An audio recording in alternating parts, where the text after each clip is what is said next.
Estamos en un verdadero estado de impunidad.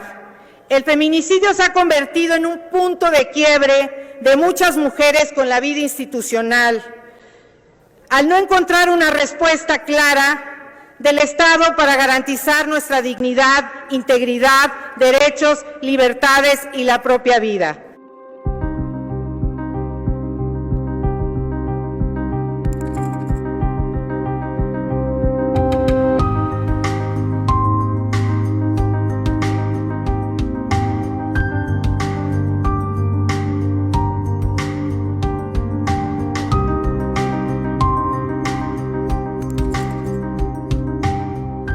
Yo soy Lorena Villavicencio, fui diputada federal en la legislatura anterior, la primera legislatura de la paridad, soy abogada, soy mamá de un hijo que ya es un adulto y soy una mujer que lleva participando 33 años en la política.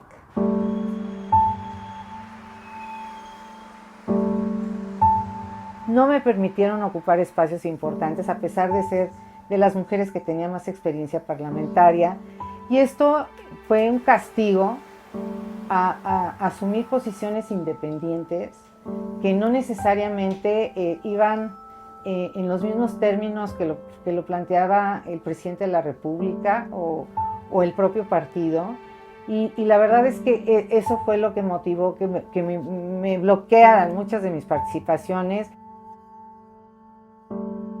La violencia política contra las mujeres en razón de género es toda acción u omisión, incluida la tolerancia, basada en elementos de género y ejercida dentro de la esfera pública o privada, que tenga por objeto o resultado limitar, anular o menoscabar el ejercicio efectivo de sus derechos políticos y electorales, el acceso al pleno ejercicio de las atribuciones inherentes a su cargo, labor o actividad, el libre desarrollo de la función pública, la toma de decisiones, la libertad de organización, así como el acceso y ejercicio de las prerrogativas, tratándose de precandidaturas, candidaturas, funciones o cargos públicos del mismo tipo.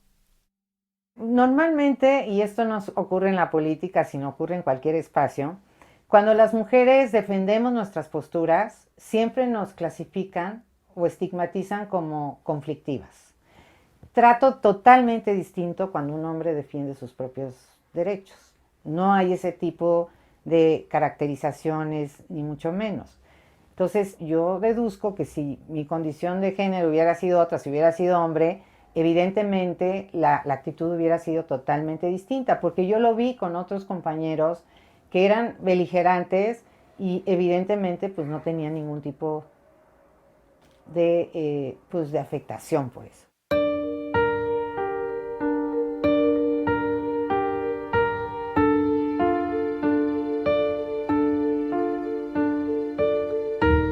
En mi familia no hay muchos antecedentes de personas participando en política, pero sí tengo una familia muy informada, que les gusta mucho la cultura, que tienen un compromiso social.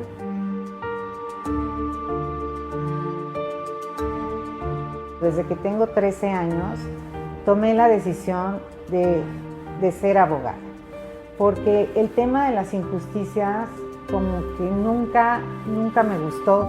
Incluso en la escuela siempre me llamaban la abogada porque siempre defendía pues causas que me parecían injustas o tratos abusivos contra compañeras o compañeros.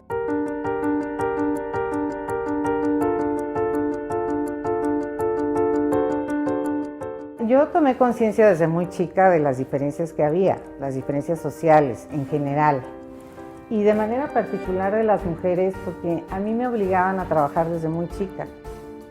La UNAM fue muy importante para mí en ese sentido, porque, bueno, pues ahí conviví con muchísimas mujeres y ahí empecé a darme cuenta que el trato era diferente con las mujeres respecto a los hombres. Incluso las expectativas que generan en torno a tu propio desarrollo de vida. Conforme lo que nos muestra la historia de México y los resultados de diversas investigaciones, se puede afirmar que las mujeres aún enfrentan enormes dificultades para ser candidatas y ejercer los cargos para los cuales son electas o designadas. Sabemos que, entre estas barreras, destacan los estereotipos de género que son normalizados en la cultura, los partidos y las instituciones, es decir, tienen un carácter estructural. A pesar de que hoy en día tenemos 7 gobernadoras y un Congreso paritario, llegar al poder sigue siendo una carrera de obstáculos para las mujeres. Cuando sentí más las diferencias en el trato fue cuando entré a la política.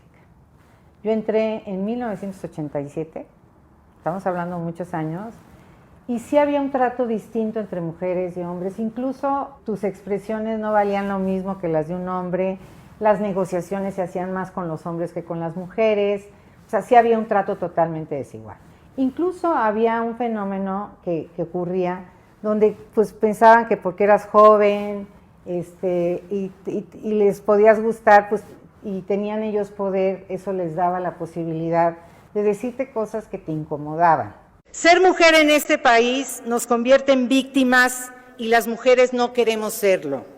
O nos convierte en heroínas para ser sacrificadas por nuestros agresores, por la violencia institucional o política. La violencia se ha convertido en un lenguaje aceptado y normalizado por muchos. Incluso podemos hablar a estas alturas de un culto a la violencia. Hemos avanzado legislativamente no solo reconociendo los diferentes tipos de violencia, en recientes fechas la obstétrica y la simbólica, y también la política. Hemos avanzado también en incorporar la perspectiva de género en todas las leyes y la paridad en la integración de todas las instituciones de la administración pública y cargos de elección popular. Sin embargo, el binomio de la desigualdad y la impunidad que vivimos las mujeres impiden que estos avances se traduzcan en igualdad plena en los hechos y acceso a la justicia. Fue mi participación en esta última legislatura, en la legislatura de la paridad, la 64 legislatura, porque me impedían mucho participar en tribuna. Incluso en iniciativas que yo presenté, que de manera natural tendría que ser la oradora, digamos, principal, por ser la promovente, pues me impidieron participar plenamente y me impidieron el ejercicio pleno de mis atribuciones como diputada federal. Incluso llegué a hacer un escrito ya propiamente por violencia política que nunca presenté justamente porque sentía que si presentaba este escrito me iba a generar mayores problemas.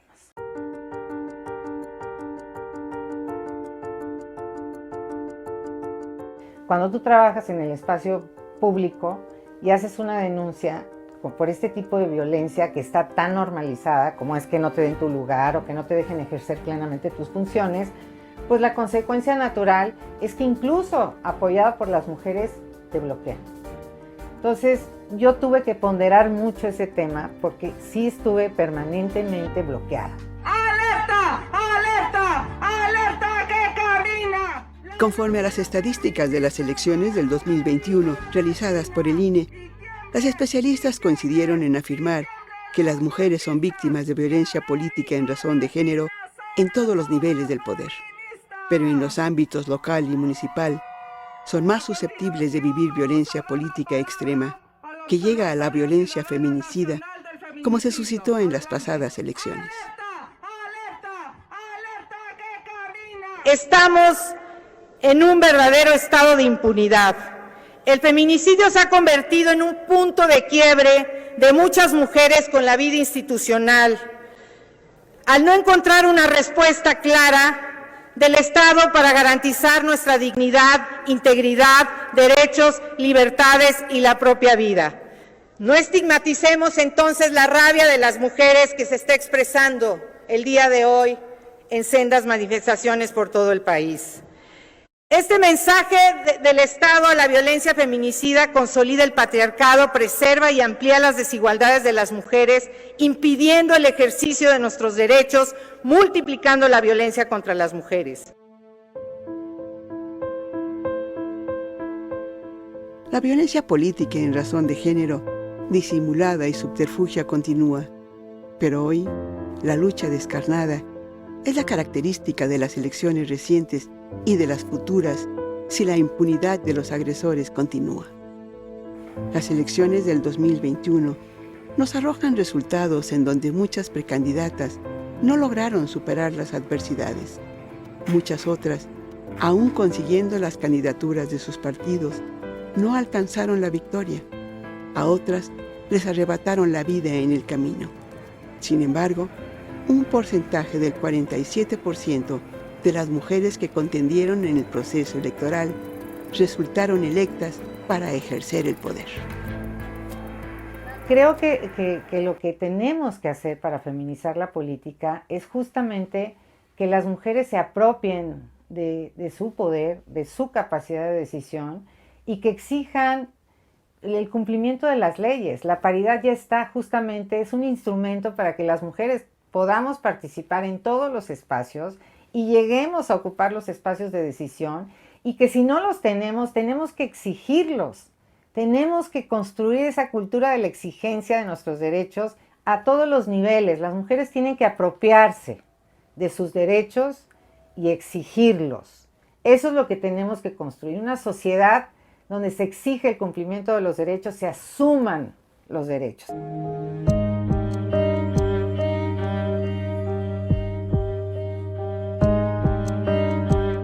Efectivamente, yo me considero feminista, pero pienso que el feminismo es la defensa del ejercicio de los derechos humanos para un grupo poblacional.